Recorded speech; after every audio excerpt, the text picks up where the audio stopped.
Hey there, my name is Brighton. Welcome back. I am here once again with Pastor Rob. Thanks again for being here with us. Yep. He gave this past Sunday's sermon called The Call. Yep. And that was 1 Peter chapter 5. Now we're into the last chapter of 1 Peter, and you tackled the first 6 verses there. Correct. Yep. And so you had 3 main points in your message. The first one is the call to shepherd.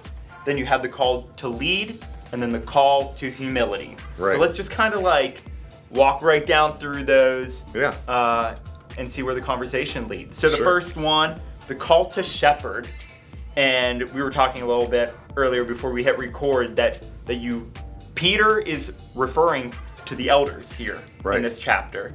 Right. And you said that elders is not a title, Right. but it's simply the people who are older in that church. That's it. It's an adjective. It's some places in the Bible when it uses elder, it uses the same. It gives the same idea as like a pastor. So a pastor and an elder, they're the same, biblically speaking, in some areas. But Peter was just saying, you folks who are older, like literally the more seasoned of the church. And he's doing that because he's calling them to shepherd the younger generation. They have wisdom. They've been through things, and it's. I just think in our culture there's this idea that once you hit 65 or 70 and you retire, then you're just sort of waiting for the future. And it's like, no, like God doesn't ask you to retire. As long as you have breath in your lungs, He has something for you to do in His kingdom. And so your job is just to figure that out. And maybe it is just mentoring or encouraging the next generation. Yeah. And I think that's so good because people may be like, oh, those people over there, they're the elders. Like, they're the ones that are responsible. Right. But really, Peter and God is saying, hey, like, I'm calling you to shepherd as well. Right. Which I think is so applicable for all 3 of these points, Right. but especially being able to shepherd. Anything else on that point? No, I would just say if you're not an elder, like if you're maybe 20s, 30s, if you're 15 and watching this, whatever it is, God has put people in your realm, in your sphere of influence that you can shepherd, whether it's your friends, your teammates, your classmates. So the principles, just because Peter and God, like Peter's talking about, the elders, he's actually the principles for leadership and the principles of your calling. God is saying, you can shepherd your friends well. You can shepherd your teammates. You can shepherd your fellow, students. So yeah. And then the second point is the call to lead. Right. Which, honestly, we're talking about shepherding and then leading. So, like, what's the difference? The difference there can get a little blurry. Yeah. It is a little bit blurry, but I would say like shepherding is you're taking care of them physically, you're caring for them emotionally, you're doing all these things. So it's almost reactive. Like a shepherd reacts to the elements. Okay, there's a predator over here. I'm gonna head over here. I'm gonna gather my people, keep them. When you lead, it's proactive. So leading is saying, here's a situation. These possible things could happen. So how am I going to lead my people or lead my friends or my church through this? Good. And I think the cool thing about that is Jesus gives us the best idea of leadership ever. Yep. And so if we look at him and we look at how he leads, he's leading by example. He's leading by serving others, and he leads by leaning into difficult conversations. Because sometimes when there's this idea that if you're a good leader, then everything is copacetic and everyone's moving together and moving forward. But in actuality, if you're leading well, you're going to make decisions that are difficult. And so then it is to be the kind of leader that's approachable and where people feel free to come and discuss kind of difficult things. But you have to lean into those difficult conversations. Otherwise, you're not going to be a good leader. Yeah. And one of the other things that I had written down is that you talked about that list of biblical brokenness, which I also thought was really important to highlight, that it's not leadership of perfection. Right. It's actually the opposite. Right. It's understanding your weaknesses and actually kind of where God's met you in those and the experiences that you've gone through to be like, you know what, I've made these mistakes before. This is why we're going to be doing these types of things. And I think for parents especially, the best thing you can ever explain to your kids is like, I'm not perfect either. I'm going to make mistakes. But hopefully you have the emotional intelligence to be like, I made a mistake.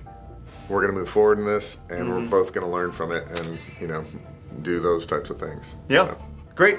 And then the third point, the call to humility. Yeah. Which, for some people, may actually be the hardest. I think for everybody. Everybody? Yeah. You think that is harder than shepherding and leading? I think humans by nature, well, I think they're all together, but I think humans by nature, we're prideful. We don't ever want to feel like we're the problem. Yeah. If I was in charge, I'd do it this way. Like all these things.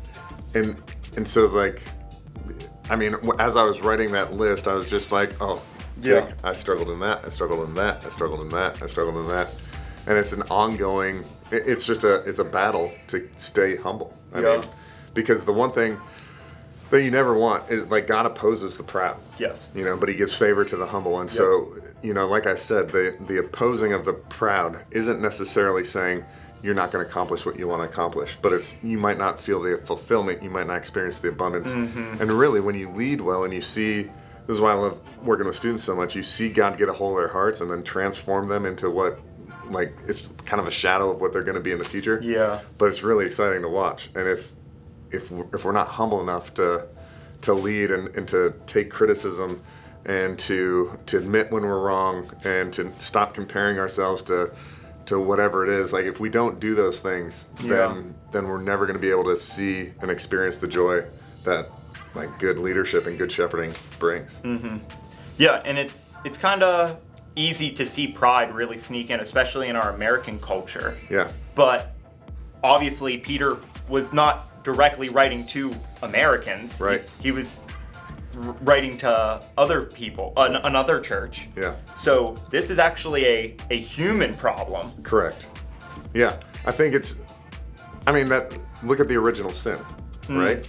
The original sin is Adam and Eve, when God says, don't do this, like, don't eat from the forbidden, don't eat fruit. Then it's a pride thing that they were like, well, maybe God doesn't want me to do this. Maybe he's holding something out on us. He's holding something out. I want to experience. I want to know the difference between life and death. I want to do this. And did he actually say this? And so then they go and they make that choice. Yeah. But I feel that the root, and this is not biblical, but I think the root of all of our sin is pride. And it can be the pride of life, which is just an over-exercised muscle that says you need to have all the money and all the power and all the strength. Or it's a pride of self. You're looking out for yourself only, and you've got to exalt yourself over other people, whatever it is. I just think a root of our sin nature is pride, and that's why it's addressed thousands of times. And the word pride is used in Scripture thousands of times. Wow. And so it's important. Yeah. Right. Yeah, that list, just to, like, name a few, like, if you refuse to admit your mistakes, your need to be right, difficulty accepting advice, if you lack empathy, your self-reliance, just being able to, like, take ownership on your own, not looking to God for help, judgmental, insecure, like, and that's not the whole list. Right. Like, that is really eye-opening. Yeah. For me as well. It's brutal. It was brutal to write down. Yeah. But it's also encouraging because I see kind of where I've had some victory and what God's taught me and all that. But it is still humbling to be like, man, I'm a professional Christian. Yeah. And I'm still struggling with the same stuff that I've struggled my entire life with. Like, I need to be right. But it is encouraging. I used to struggle with, like, accepting criticism. But when people are giving you criticism and other things, you have to see the heart in it, and you have to see the fact that they're giving you the criticism because they see potential and they want what's best for you. And so sometimes it's just being able to step back and to kind of assess, why are these things being said? What's the motive in that, and all that other things. So, but yeah.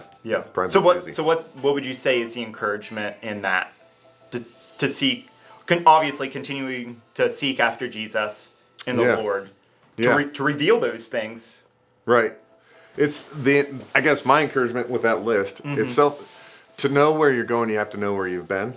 And so you can say, I have experienced some of the victory in this, and these other areas, I'm not always going to struggle with these. Yeah. But the other encouragement is, like, God has called us, and he's shaping us, and he's forming us, and he's allowing things to happen to us so that we can step out in humility and serve like Jesus.